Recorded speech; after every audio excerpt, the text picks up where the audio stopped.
Oke teman-teman, bismillahirrahmanirrahim. Assalamualaikum warahmatullahi wabarakatuh. Masih bersama saya Alfian Rendra di Bisaroh.id, Business Improvement and Syariah Act. Baik teman-teman, hari ini saya pengen sharing tentang bagaimana framework Bisaroh Marketing. Jadi alhamdulillah ya, di tahun 2021 ini dan di bulan Ramadan ini saya berhasil ya membuat sebuah framework yang mana ini menyempurnakan framework yang sudah ada. Jadi framework itu apa sih? Framework itu kerangka kerja atau metodologi kerja, yang mana ini saya adopsi dari beberapa framework yang memang udah dikenal di dunia marketing. Salah satunya mungkin teman-teman udah kenal yang namanya funnel marketing, kemudian flywheel marketing, yang mungkin kalau saat ini ya di dunia marketing ini sedang dipertentangkan, maksudnya mereka dibentur-benturkan. Tapi sebenarnya dua-duanya itu punya karakteristik yang berbeda-beda dan sah-sah saja, karena dua-duanya itu metodologi yang sampai hari ini masih bagus, bisa digunakan buat teman-teman. Nah, untuk mempergampangnya, teman-teman bisa lihat di framework yang saya lihatkan ini, jeng ya, bisa teman-teman lihat. Nah, di situ di framework Bisaroh Marketing, ya di tengah-tengah itu ada namanya CRM atau Customer Relation Management. Nah, di bundaran yang tengah itu, kemudian dia dikelilingi oleh tiga framework dasar lagi yang namanya marketing, branding, dan selling. Ya, yang warna kuning itu ada marketing, kemudian di samping kirinya ada branding, ada juga selling. Nah, teman-teman bisa lihat situ. Nah, sebenarnya teman-teman, goal dari masing-masing itu semua itu beda-beda ya. CRM itu punya goal yang berbeda, marketing punya goal yang berbeda, selling itu punya goal yang berbeda, dan branding itu punya goals yang berbeda. Yang mana sebenarnya idealnya di framework ini nantinya ke depannya teman-teman itu harus memisah ya menjadi 4 tim minimal, 4 divisi. Divisi marketing, divisi branding, divisi selling, divisi CRM. Bagaimana kalau mau outsourcing, misalnya di branding mau pakai agensi, silahkan ya, silahkan. Mau in-house boleh, mau pakai agensi silahkan. Tapi paling enggak teman-teman udah tahu dulu cara kerjanya, kerangka kerjanya seperti apa. Nah, framework ini memang dirancang teman-teman untuk teman-teman bisa memenangkan pasar, bisa memimpin pasar di era revolusi industri 4.0. Yang mana kita sekarang sudah masuk revolusi industri 4.0, yang mana teman-teman bisa lihat pola komunikasi berubah, perilaku konsumen berubah, cara belanja iklan berubah, cara belanja berubah, cara iklan berubah, semuanya sudah serba berubah. Ya, kalau kita tidak mau berubah kita pasti mati. Nah, kita akan bahas satu persatu dari 4 framework dasar ini ya. Yang mana sebenarnya lingkaran di luarnya nanti yaitu mendukung dari framework dasar ini. Kita bahas inti dulu. Inti dari framework ini adalah di CRM, Customer Relation Management. Nah, sebenarnya teman-teman ini kita masuknya ke dalam Sunatullah Bisnis. Kalau dalam framework dasar Bisaroh yang utuh itu ini masuknya ke dalam Sunatullah Bisnis. Yang mana Sunatullah Bisnis salah satunya adalah ngomongin tentang marketing. Nah, di tengah-tengah itu, di core intinya itu ada namanya CRM, Customer Relation Management. Nah, kenapa kita harus intinya di situ? Karena di sini intinya adalah sebenarnya marketing itu adalah memperbesar market, memperbesar customer. Ya, bisnis tanpa customer ya dia akan mati. Dengan adanya kita punya pelanggan yang banyak yang terus berinteraksi ya dan menjadi marketers kita. Nah, itu kuncinya. Jadi di sini kuncinya di CRM, Customer Relation Management. Bagaimana membangun kualitas hubungan ya yang baik, yang berkualitas dengan customer kita. Dan kenapa perlu manajemen? Karena kalau cuma customernya 1 sampai 2 orang, tidak perlu adanya namanya manajemen. Tapi kalau customernya udah ribuan, itu perlu yang namanya di manage ya. Manajemen kan ilmu untuk atau seni untuk mengelola proses agar berjalan efektif dan efisien. Makanya perlu ada namanya manajemen marketing nantinya. Nah, di CRM ini teman-teman, kunci di sini adalah prinsipnya begini ya. Prinsipnya teman-teman tolong garis bawahi ya. Marketing terbaik ya itu lahir dari customer yang benar-benar puas ya. Benar-benar mungkin di atasnya puas, loyal. Itu marketers terbaik. Jadi marketers terpercaya dan paling terbaik itu datang dari customer itu sendiri. Nah, tugas teman-teman di sini di CRM ini bagaimana mengubah customer teman-teman, database customer teman-teman ini menjadi marketers ya, affiliate minimal ya. Bahkan dia harusnya bisa menjadi the best storyteller ya. Karena cerita terbaik itu datang dari customer itu sendiri. Makanya sekarang semua di WA, di Facebook, di YouTube, semua ada namanya story. Karena makin kesini orang itu makin nggak suka diiklanin sebenarnya. Jadi era digital ini orang itu suka diceritain, suka dengan review. Makanya kalau lihat iklan pasti nyarinya review. Pasti mereka suka dengan cerita. Nah, makanya kekuatannya bagaimana mereka itu mau cerita tentang brand kita, tentang layanan kita, tentang produk kita, tentang service kita melalui media sosial yang mereka punya. Nah, makanya perlu yang namanya customer relation management. Jadi hubungan itu perlu dibentuk, ya, dibangun. Ya, semakin kuat hubungannya, semakin engage kita, ya, engagement, semakin punya hubungan seperti keluarga bahkan menikah dengan customer, umpamanya begitu, itu semakin kuat nanti akan menggerakkan bola salju yang ada di framework ini, gitu teman-teman. Jadi kuncinya tadi di awal saya bilang adalah customer is marketer, customer is best storyteller, ya, karena orang nggak suka dijualin tapi suka diceritain. Orang suka dengan cerita. Makanya nanti framework ini salah satunya adalah bagaimana kita membangun sebuah cerita, membangun sebuah narasi, dan bagaimana mengajak customer kita itu untuk bercerita kemana-mana, ya. Akhirnya apa? Akhirnya menurunkan budget marketing teman-teman. Saya pun pernah beriklan di semua media sosial, ya. Tapi paling banyak dulu di Facebook, ya. Di Facebook hampir habis mobil satu lah intinya gitu untuk iklan doang. Dan dulu saya sempat di fase dimana saya tergantung iklan, kalau nggak iklan mati. Nah, saat ini saya mencoba menemukan metode yang mana kalau kita berhenti beriklan itu bisa nggak mati, yang jadi pengiklan adalah customer kita sendiri. Nah, ini seru, ini menarik ini teman-teman. Nah, kemudian setelah di core intinya teman-teman sudah paham, ya, kita akan naik ke atas yang namanya marketing. Nah, di marketing ini teman-teman, goalsnya itu bukan omset, ya, bukan profit, jauh banget gitu kan. Goals marketing ini sebenarnya itu adalah mendatangkan lead, atau calon buyer prospek, atau orang-orang yang tertarik mau membeli. Nah, makanya di framework itu teman-teman bisa lihat tugas kita adalah mengubah orang yang tadinya belum tahu kita menjadi aware, kemudian interest, kemudian mencoba untuk menghubungi kita atau membeli produk kita, ya. Nah, di sini teman-teman bagaimana membangun sebuah awareness, ya, agar mereka juga kita berikan penawaran yang interest dan real. Itu memang nanti cara-caranya akan kita ajari di framework berikutnya. Yang mana basic semuanya nanti adalah riset. Ya, tanpa riset teman-teman bikin strategi itu pasti akan ngawur. Makanya basicnya nanti adalah riset buyer persona atau riset pasar, riset market kita.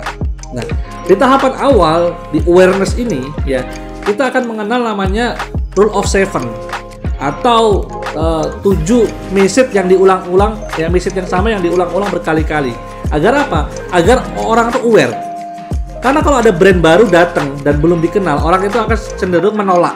Jadi orang itu punya otak di sini namanya otak reptil, yang mana dia itu akan menolak sesuatu yang baru. Tugasnya seperti polisi lah, seperti satpam yang akan menjaga kalau ada produk-produk baru dia nggak percaya langsung. Nah, makanya di situ perlu namanya kita membangun awareness dulu, ya, membangun trust dulu. Nah, itu. Nah, kemudian tahap berikutnya setelah mereka aware, nah, salah satu cara bikin aware mereka itu adalah dengan cerita. Kemudian dengan membuat sesuatu yang gratis untuk mereka. Itu salah satu kuncinya. Creative sharing, creative giving. Banyak memberi, ya, banyak sharing, teman-teman akan banyak menerima. Itu prinsipnya. Banyak-banyak saja berbagi, ya. Karena orang suka yang gratisan dan suka cerita, ya. Apalagi teman-teman bisa sharingnya dalam bentuk story, dalam bentuk cerita. Dan yang cerita bukan hanya teman-teman, tapi customer teman-teman diajak cerita, ya. Nah, itu lebih seru lagi. Nah, kemudian tugas teman-teman, tugas marketers itu adalah, ya, bukan hanya traffic tadi. Traffic yang sebenarnya dia itu bukan hanya traffic dingin, tapi dia itu udah sedikit warm, sudah sedikit interest, ya. Makanya bikin penawaran yang susah ditolak, yang benar-benar bikin mereka itu interest untuk menghubungi teman-teman. Nah, itu tugasnya soal marketers. Hingga akhirnya nanti menghubungi. Nah, kunci di marketing di sini adalah grab database di awal. Oh, itu kunci banget. Jadi teman-teman harus punya listing database, list building. Ya. Nah, salah satu cara list building paling cepat adalah dengan bikin namanya lead magnet. Ya. Lead magnet itu apa? Sesuatu yang bisa teman-teman gratiskan. Misal, gampangannya gratis e-book kalau di dunia pendidikan atau edukasi, gratis video, kemudian gratis sharing-sharing, ya gratis, ya macam-macam ya. Yang penting apapun yang bisa teman-teman gratiskan. Nah, kuncinya bagaimana mengubah dia menjadi dari belum tahu menjadi aware, kemudian interest, kemudian mencoba untuk menghubungi, ya. Akuisisi new market di awal. Nah, kemudian berikutnya langsung ditangkap sama tim yang namanya tim selling. Nah, tim selling ini tugasnya closing. Karena selling ini penting teman-teman. Kalau nggak ada selling, kantong jadi kering. Kalau kantong jadi kering, kepala pusing.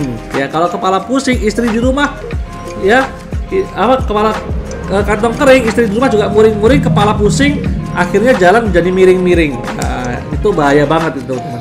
Makanya selling itu penting. Nah, di selling ini tugasnya adalah closing. Tugas seorang deal maker atau seorang sales itu adalah melakukan closing. Nah, kemudian setelah closing, dia melakukan yang namanya upselling. Upselling contohnya seperti ini. Kalau di Bisaroh itu teman-teman bisa lihat, kalau orang habis beli buku dia bisa beli e-course up ya, naik, bisa beli workshopnya, kemudian pendampingan di consulting kita, bahkan coaching kita itu up terus. Nah, kalau cross selling itu bundle. Misalnya dia beli e-course gak sekalian bukunya, kita bundle jadi satu untuk jadi namanya cross selling. Nah, di cross ini bisa duet juga sih sebenarnya dengan brand-brand lain, gak cuma dengan brand itu sendiri ya teman-teman. Jadi gitu, tugasnya closing itu jelas. Tugasnya closing, tugasnya selling itu atau seorang sales itu adalah closing. Yang mana dia harusnya mengubah orang yang tadi udah kontak, udah tertarik tadi, mencoba untuk menghubungi tadi, mencoba untuk beli, kemudian melakukan repeat order, atau try again, ya beli lagi. Nah, beda sama tugasnya branding. Nah, tugasnya branding ini sebenarnya tugas akhirnya atau goal akhirnya adalah membangun loyalty customer. Jadi brand termahal di dunia itu kan Apple, ya, dan Amazon juga akhirnya menyalip, ya. Dan salah satu kenapa dia disebut termahal karena dihitung dari basic loyalty customer-nya, ya. Market size sama market size-nya Apple sama Samsung mungkin tidak sebesar Samsung, ya, market size-nya, tapi loyalty customer-nya gila Apple itu. Mereka punya loyalis yang sangat-sangat dahsyat, teman-teman. Nah, ini teman-teman harus bangun brand, ya. Karena dengan adanya brand ini memudahkan juga tim marketing dan selling ini untuk jualan. Karena tugas branding di awal nanti adalah building trust, ya, membangun sebuah trust. Karena omset is nothing without trust. Tanpa adanya trust, tanpa adanya kepercayaan, ya, kita akan susah menjual. Misalnya teman-teman, ada sales ya, disuruh jualan. Yang satu barangnya punya brand, yang satu nggak ada brandnya. Kira-kira gampang mana? Jualan yang ada brandnya, ya. Yang berikutnya adalah tugasnya adalah add value atau menaikkan sebuah nilai, sesuatu yang dianggap berharga bagi customer. Bukan duit, bukan hanya duit. Nah, itu kan kalau duit itu kan yang mau mereka tukarkan, ya. Mereka memerlukan uang mereka dengan sesuatu yang berharga. Nah, value itu ada dua, rational value sama emotional value. Tapi 80% orang beli karena emotional value. Nah, nanti akan kita bahas bagaimana menaikkan emotional value ini sehingga barang ini bukan jadi barang komoditi tapi menjadi barang branded. Wah, itu keren banget kalau udah jadi barang branded. Ini sudah yang dibeli bukan value fisiknya lagi tapi value emosionalnya lagi. Bahkan sekarang udah ada namanya value spiritual, ya. Nah, value ini perlu ditingkatkan, perlu dinaikkan karena orang itu ketika membeli akan menimbang-nimbang, ya, value yang dia dapatkan worth it gak sih dengan uang atau investasi yang dia keluarkan. Dan sekali lagi, value bukan hanya uang atau barang tapi lebih dari itu. Nanti kita akan bahas di sesi-sesi berikutnya. Tapi hari ini teman-teman tahu dulu gambaran global framework berikut secara keseluruhan. Yang berikutnya tugas branding adalah, ya, membuat loyal. Nah, ini kuncinya, ya. Tanpa loyalty, ya, brand kita ini akan sangat mudah untuk diambil kompetitor. Walaupun mungkin ada riset yang mengatakan hari ini bahwa orang itu sudah tidak terlalu loyal lagi terhadap brand, ya. Namun sebenarnya loyalty ini bisa diciptakan, ya, bisa diprogram melalui program-program marketing. Nah, dengan adanya teman-teman punya loyalty customer ini, itu akan memudahkan teman-teman itu untuk berjualan. Nah, cara gampangnya gini, ketika kita bedah framework ini, teman-teman akan menemukan. Jadi, tugas kita di tangga marketing itu mengubah orang dari belum tahu, menjadi kenal, menjadi teman, menjadi sahabat, menjadi keluarga. Wah, kalau udah jadi keluarga ini, teman-teman namanya keluarga dia belain habis-habisan. Namanya keluarga dia promoin produknya keluarganya. Ya, karena udah menjadi bagian dari keluarga kita. Nah, tugas kita sebagai seorang marketer bagaimana mengubah konsumen tadi itu dari hubungan ya biasanya belum tahu menjadi hubungannya tambah dekat lagi, dikenal, mungkin menjadi teman, kemudian menjadi sahabat, bahkan menjadi keluarga, bahkan akhirnya nanti menjadi cinta dengan kita. Makanya kan ada istilah namanya kalau di bahasa Jawa witing trisno jalaran seko kulino. Makanya kuncinya adalah interaksi, ya, engagement. No interaksi, no transaksi.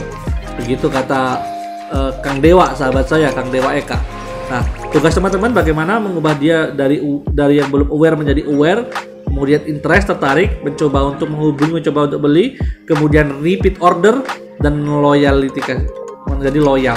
Nah, ciri-ciri loyal memang dia akan beli ulang dan mau merekomendasikan ke orang lain. Nah, inilah tugas teman-teman nanti di CRM. Setelah dia jadi pelanggan teman-teman, di maintain terus interaksinya, hubungannya, sehingga dia jadi keluarga, bagian tim dari kita, ya. Dari customer itu adalah tim, ya, tim kita, bukan hanya sebagai objek untuk dijualin, tapi adalah tim kita yang tugas leader adalah atau pemimpin, ya, pemimpin pasar adalah melayani tim ini untuk mau bergerak, ya, bersama kita, ya, dalam movement ini untuk menyebarkan brand ini ke seluruh dunia bahkan, ya kan, agar manfaat brand ini bisa dirasakan oleh teman-teman yang mereka kenal. Nah, itu kerennya di situ. Nah, itu teman-teman sedikit gambaran dari framework kita. Cuma kalau dibedah satu-satu itu ada detailnya. Kayak di building trust itu saya ada 30 cara untuk membangun trust. Nah, itu kita bahas 5 udah panjang banget. Tapi intinya insya Allah teman-teman pantengin terus channel ini. Insya Allah teman-teman akan dapat manfaatnya. Jangan lupa subscribe dan juga nyalakan lonceng untuk dapat info-info tentang materi-materi berikutnya. Insya Allah saya akan sharing terus, ya. Jangan lupa subscribe. Insya Allah channel ini akan keluar setiap hari Senin, ya. Silahkan teman-teman pantengin terus. See you next time. Wassalamualaikum warahmatullahi wabarakatuh.